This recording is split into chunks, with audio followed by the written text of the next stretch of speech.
হিন্দু ধর্ম সম্পর্কে কিছু জানতে হবে। আমার যেহেতু ধর্মতত্ত্বের উপরে পড়াশোনা, হিন্দু ধর্ম সম্পর্কেও কিছু কিছু আমার জানা আছে। এই যে আমরা মনে করি আমাদের রিজিক দাতা, আমাদের ভাগ্যদাতা, আমাদের সব কিছুর ক্ষমতা একজনার, তিনি কে? সব কিছু আমাদেরকে দেন। কিন্তু হিন্দু ধর্মের যারা আছে ওনারা মনে করে ওনাদের ভাগ্যদাতা, ওনাদের কল্যাণ অমঙ্গল সব কিছু, কল্যাণ অকল্যাণ মঙ্গল অমঙ্গল সব কিছু করে একজন দেবী, লক্ষ্মী দেবী। নাউজুবিল্লাহ বলেন। লক্ষ্মী দেবীর মাধ্যমেই তাদের মঙ্গল অমঙ্গল হয়। আর লক্ষ্মী দেবীর যে স্বামী আছে তিনি বিষ্ণু দেবতা, এদের মাধ্যমেই ভাগ্য নির্ধারণ হয়। এই লক্ষ্মী দেবীর কোনো ছেলে সন্তান নাই। লক্ষ্মী দেবীর 6টা কন্যা আছে বলে হিন্দু সম্প্রদায় মনে করে। 6টা কন্যা সন্তানের নাম পদ্মা, পদ্মালয়া, ইন্দিরা, শোভা, তারপরে কমলা, আর একটা হলো রুমা। এই 6টা হচ্ছে লক্ষ্মী দেবীর মেয়ে। এই লক্ষ্মী দেবী তাদের ভাগ্য নির্ধারণ করে। এই লক্ষ্মী দেবীর সাথে আবার মঙ্গল শোভাযাত্রার কি সম্পর্ক? সম্পর্ক হলো তারা হিন্দুরা বিশ্বাস করে তাদের যে লক্ষ্মী দেবী আছে, এই লক্ষ্মী দেবীর বাহন, লক্ষ্মী দেবী যেটাতে চলাফেরা করত সেই বাহনটা হলো পেঁচা। লক্ষ্মী দেবী পেঁচায় চলাফেরা করত, এটা তাদের বিশ্বাস। এখন আসেন, এই সবগুলো বিষয়কে আমরা এক জায়গায় করি। এক জায়গায় করলে কি পাই? সবগুলো বিষয়কে যদি এক জায়গায় করতে চাই, যে মঙ্গল শোভাযাত্রা, এই মঙ্গল শোভাযাত্রা করা হয় কেন? ভাগ্য ভালো হওয়ার জন্য, মঙ্গলের জন্য। বৈশাখের শুরুতে মঙ্গল শোভাযাত্রা করব যাতে সারাটা বছর আমার মঙ্গল হয়। আবার এই মঙ্গল শোভাযাত্রার ভিতরে সবচাইতে ফলাও করে প্রচার করা হয় পেঁচা। আর পেঁচা হলো লক্ষ্মী দেবীর বাহন। যেই লক্ষ্মী হলো ভাগ্য দেবতা, যেই লক্ষ্মী ভাগ্য দেবতা, ভাগ্য দেবতা হিসাবে পরিচিত, ভাগ্য নির্ধারক হিসাবে পরিচিত।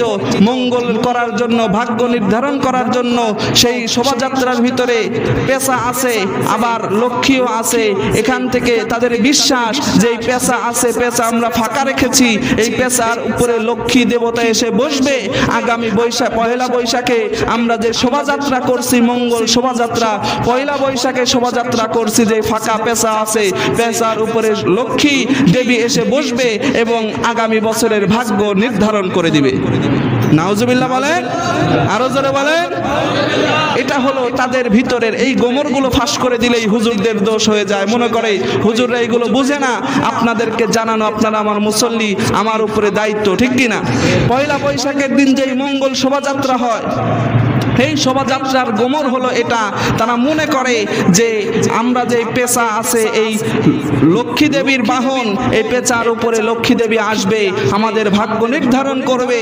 আমরা যদি লক্ষ্মী দেবীকে খুশি করতে পারি, আগামী একটা বছর পয়লা বৈশাখ থেকে চৈত্র পর্যন্ত আমরা ভালোভাবে কাটাতে পারবো, সুন্দর মঙ্গলময় জীবন উপভোগ করতে পারবো। বলেন নাউজুবিল্লাহ। প্রিয় ভাইরা, এরকম বিশ্বাস, এর গোমর হলো এটা। এটা জানার পরেও একজন ইমানদার মুসলমান কখনো মঙ্গল শোভাযাত্রা, পয়লা বৈশাখের অনুষ্ঠানে অংশগ্রহণ করতে পারে? কথা বলেন, পারে? কিন্তু বড় দুঃখ, আফসোস আর পরিতাপের বিষয় হলো, আমরা দেখব সেই দিন পয়লা বৈশাখে সকালবেলা ঢাকা বিশ্ববিদ্যালয়ের চারুকলা ইনস্টিটিউট থেকে যখন তারা মঙ্গল শোভাযাত্রা, এই বছর নাম চেঞ্জ করে বৈশাখী শোভাযাত্রা দিয়েছে, তারা যখন এই মিছিল বের করবে, অনেক ইমানদার মুসলমানের সন্তানেরাও সেই জায়গায় অংশগ্রহণ করবে। কথা বলেন ঠিক কিনা? এটা ইমানদার মুসলমান হিসাবে আমাদের কাছে বড় দুঃখের বিষয়। যখন মঙ্গল শোভাযাত্রায় একজন ইমানদার মুসলমান অংশগ্রহণ করে, সে তার ভিতরে এটা জানা না থাকলেও কৌশলে তার ঈমানটা ধ্বংস করে দেওয়া হয়। কথা বলেন ঠিক কিনা? এখন আসেন, আমরা যেহেতু ইমানদার মুসলমান, আমরা ওখান থেকে বিরত থাকবো কেন? মঙ্গল শোভাযাত্রায় তারা তো যায় তাদের মঙ্গল হওয়ার জন্য।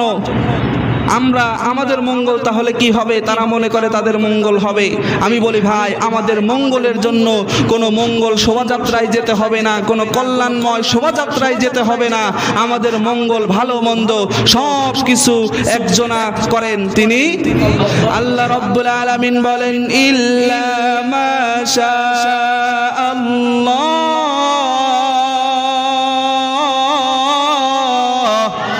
আল্লাহ আল্লাহ রাব্বুল আলামিন বললেন, দুনিয়ার মানুষেরা শুনে রাখো, তোমাদের ভালো মন্দ সব কিছু করার ক্ষমতা আমি আল্লাহর হাতে রেখে দিয়েছি। কোন জানুস দেবতা, কোন পীর বাবা, কোন লক্ষ্মী দেবী, খাজা বাবা, ভণ্ড বাবা, ল্যাংটা বাবা তোমার ভালো মন্দ করার ক্ষমতা রাখে না। তোমার ভালো মন্দ সব কিছু করার ক্ষমতা আমি আল্লাহর হাতে রেখেছি। সব কিছু করার ক্ষমতা আমার আল্লাহ নিজের হাতে রেখে দিয়েছেন। এই জন্য আমাদের কোনো মঙ্গল শোভাযাত্রায় যেতে হয় না, আমাদের বৈশাখী পালন করতে যেতে হয় না, বৈশাখের দিন পান্তা ইলিশ খেয়ে আমাদের দিনটা উদযাপন করতে হয় না। কথা বলেন ঠিক কিনা? আমরা তো দেখবো একদল যুবক, মুরব্বী যারা আছে মুরব্বীরা এগুলোর ভিতরে তেমন যুক্ত হয় না। একদল যুবক বৈশাখের দিনে বৈশাখের যে ঢোল তবলা আছে, ঢোল তবলা যুক্ত ফতুয়া পরে, লুঙ্গি পরে, মাথায় গামছা বেঁধে রাস্তা দিয়ে ঘুরবে। কেউ কেউ আবার বিভিন্ন গরুর গাড়ি, ভ্যান, এই ভুটভুটির ভিতরে বক্স লাগিয়ে নাচতে নাচতে সারা এলাকা ঘুরবে। আছে না নাই? এগুলো না জানার কারণে, মূর্খতার কারণে কেউ আবার জেনে শুনেও করে। প্রিয় ভাইয়েরা, আপনারা আমার মুসল্লি, আপনাদেরকে জানানো আমার কর্তব্য। সেখান থেকে বলছি, আপনারা তো জানলেন পহেলা বৈশাখ এগুলো মুসলমানের উৎসব নয়। মুসলমানের মঙ্গল শোভাযাত্রা করতে হয় না, পয়লা বৈশাখ পালন করতে হয় না। মুসলমানের এগুলো করার প্রয়োজন নেই। মুসলমানেরা ইবাদতে মুগ্ধ থাকবে, আল্লাহকে রাজি খুশি করার চেষ্টা করবে। যত মঙ্গল আছে সব কিছু আল্লাহ দিবে, যত অমঙ্গল আছে সব কিছু দূর করে দিবেন একজন, তিনি কে? সব কিছুর মালিক হলেন আমাদের আল্লাহ।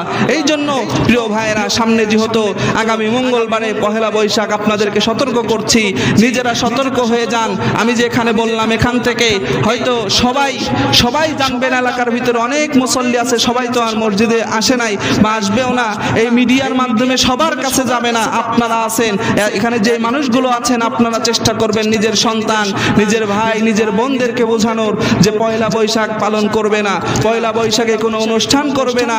এটা আমাদের কালচার নয়, এটা মুসলমানদের কালচার নয়। এই পয়লা বৈশাখে বাঙালি চেতনার নামে আমার তোমার ইমান ধ্বংস করে দেওয়া হচ্ছে। পারবেন তো সবাই? সবাই বলবেন, আল্লাহ পাক আমাদের সবাইকে এই চেতনার নামে ইমান ধ্বংসকারী মিশন থেকে বাঁচার তৌফিক দান করেন। সকলে বলেন আমিন। সম্মানিত মুসল্লিয়ান, আলোচনা লম্বা নয় আজকে, যদিও ঈদের সময় ঈদ নিয়ে, কুরবানি নিয়ে আলোচনা করতে চেয়েছিলাম, হজ নিয়ে আলোচনা করতে চেয়েছিলাম। সামনে যেহেতু পহেলা বৈশাখ, এটা জানানো আমি জরুরি মনে করেছি, এই জন্য আমি সেই আলোচনা করি নাই। আগামী সপ্তাহ থেকে হজ সম্পর্কে আলোচনা শুরু হবে। হজ কিভাবে আসলো, কাবা ঘর কিভাবে নির্মাণ করা হলো, ইব্রাহিম আলাইহিস সালামের জন্ম কিভাবে হলো, তারপরে নমরুদের সাথে যুদ্ধ কিভাবে হলো, নমরুদ কিভাবে ধ্বংস হলো, ইসমাইল আলাইহিস সালামের জন্ম কিভাবে হলো, কিভাবে জমজমের কূপ তৈরি হলো, কিভাবে ইসমাইল আলাইহিস সালামের কুরবানি করা হলো, আমাদের উপরে কুরবানি কিভাবে ওয়াজিব হলো, এই নিয়ে বিস্তারিত ধারাবাহিক আলোচনা চলতে থাকবে। আপনাদেরকে আহ্বান জানাবো, আপনারা আগামী সপ্তাহ থেকে সকলেই আগে মসজিদে আসা শুরু করবেন। আপনারা যত আগে আসবেন, আমি হুজুর তত আগেই আলোচনা শুরু করব ইনশাআল্লাহ। আল্লাহ পাক আমাদের সবাইকে বুঝে শুনে আমল করার তৌফিক দান করুন। সকলে বলেন আমিন। যাদের সুন্নত বাকি আছে 4 রাকাত কাবলা জুমা পড়বেন।